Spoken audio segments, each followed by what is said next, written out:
Nakatakda ng ikasal na magkasintahan imbes na dumiretso sa simbahan, nauwi pa sa isang pelikulang hiwalayan serye na may mga bukingan at lapagan ng screenshots. Sa unang pagkakataon, maghaharap ang mag-ex dito sa Resibo.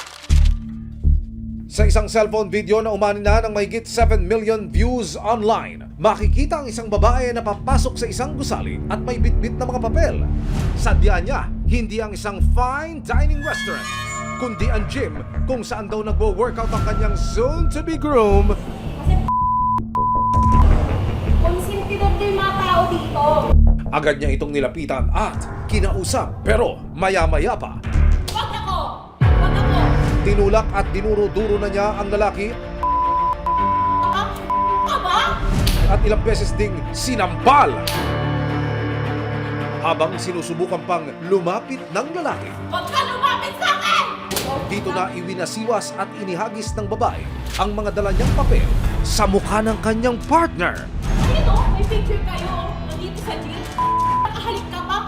Ka ba? Nakilala ng resibo ang babae sa video na si Pauline at ang lalaking kanyang sinugod, ang boyfriend niyang si Anthony. Hindi nila mga tunay na pangalan.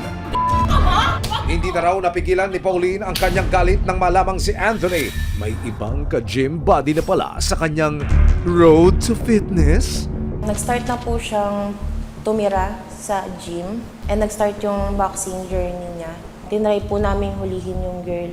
Gumawa po ako ng dummy account. Hanggang sa napaniwala namin yung girl na ako si sinend yung lahat ng pictures. Meron pong picture sila na nasa isang motel. May pictures din po sila sa gym na sobrang intimate ng posings. Ayun o, may picture kayo. Nandito sa gym. Nakahalik ka ba? Ka ba?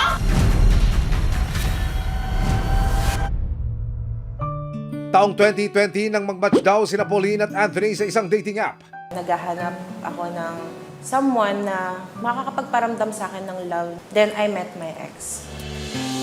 Sa kanilang mga unang pag-uusap, agad naman daw nahulog ang love ni Pauline kay Anthony. Nung nakita ko pa lang po siya pagbukas ng kotse, nung sinundo niya ako sa kanto namin. Siya po talaga yung papakasalan ko someday. Makalipas ang 2 buwan bilang magkasindahan, napagdesisyonan daw agad ni Pauline at Anthony na magsama na sa isang bahay. Kwento pa ni Pauline, naging maayos naman daw ang una nilang pagsasama. Pero hindi nagtagal, unti-unting lumabas sa mga hindi nila pinagkakasunduan. Sa loob ng 5 taon, paulit-ulit daw na nahuhuli ni Pauline na may ibang nililigawan ng kanyang live-in partner. Nung harap-harapan kong may kausap siyang iba, dahil lang magkagalit kami. Tapos yung tone pa na ginagamit niya is parang yung tone na ginagamit niya sa akin pag naglalambing. Taong 2023, sa kabila ng kanilang on and off na relationship, pumunta raw si Anthony sa bahay ng mga magulang ni Pauline, hindi para mag-sorry kundi mag-propose. Nagulat na lang po ako, nagising ako sa bahay ng parents ko. Nakaluhod na po siya, tapos may hawak siyang singsing. Mag-yes lang daw po talaga ako, babaguhin niya lahat. Pero si Anthony hindi raw tumupad sa kanyang pangako. December 2024, kwento ni Pauline, natuklasan niyang may pinagkakaabalakan na namang iba si Anthony. Pinakita ng friends ko na may pinost na siya sa social media na kasama niya yung babae. Ang tinutukoy ni Pauline na ibang babae ay ang ka-workout session daw ni Anthony sa in-enrollan nitong gym. Sinusuyo niya ako, ayusin daw namin. Then ako, sabi ko, sige aayusin natin. Sabi niya, client lang daw po yun sa gym. Nanlamig daw ang mga kamay ni Pauline nang makita ang isang larawan.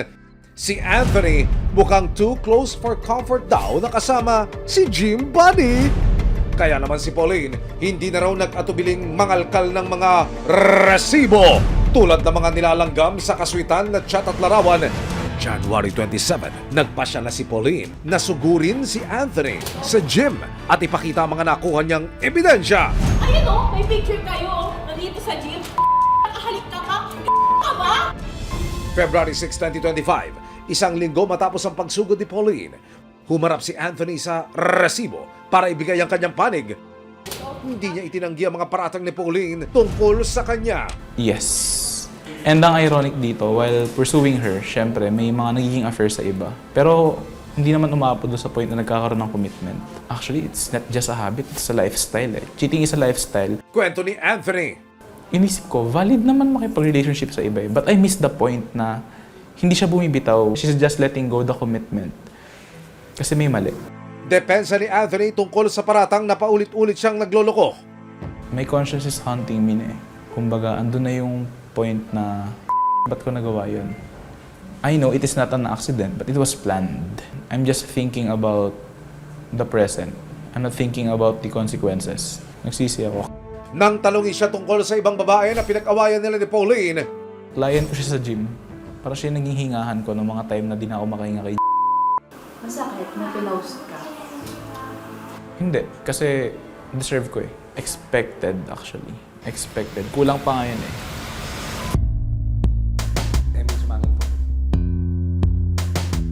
So, ang binabanggit ni Sir sobra 5 beses, hindi lang isa, dalawa, tatlo. Ano ho yun? Napapagbigyan nyo kaya kayo nagsasamang muli? Opo, pinapatawad ko po. Aha. Hindi po talaga nawawala yung hope ko na magbabago yung isang tao. Actually sir, wala akong excuse doon eh. Totoo po lahat yung sinabi niya. And unexplainable din po if I'm going to tell it. Kasi yung cheating itself, hindi naman siya accident eh. It is planned. And Ano pa yung hinahanap mo na hindi mo nakita rito kay parang daling ka dyan sa ganyang klase ng ikamoy, maling gawa?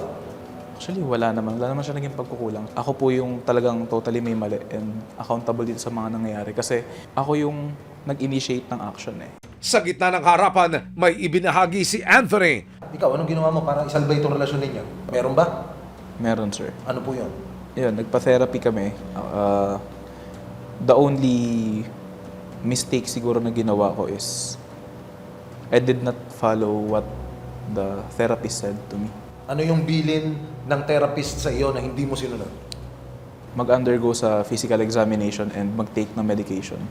Bago matapos ang usapan, may inilabas si Pauline na ilang kagamitan. Hindi man ako yung huli magsusuot nito. Kahit ibigay mo na lang dun sa taong pagbubuuan mo ng pamilya. So ano ba ito? Teka muna. Sing-sing at engagement ring, tama ba? Yes po. Yan po yung third and last engagement ring po namin.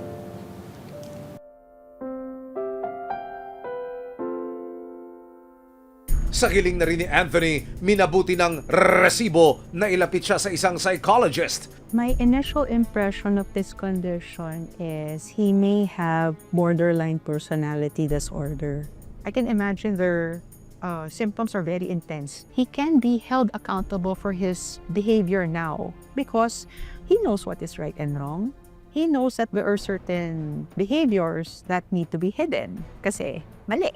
Cheating is a choice. Cheating is cheating. Maraming salamat sa panonood, mga kapuso. Para masundan ang mga reklamong nasolusyonan ng resibo, mag-subscribe lamang sa GMA Public Affairs YouTube channel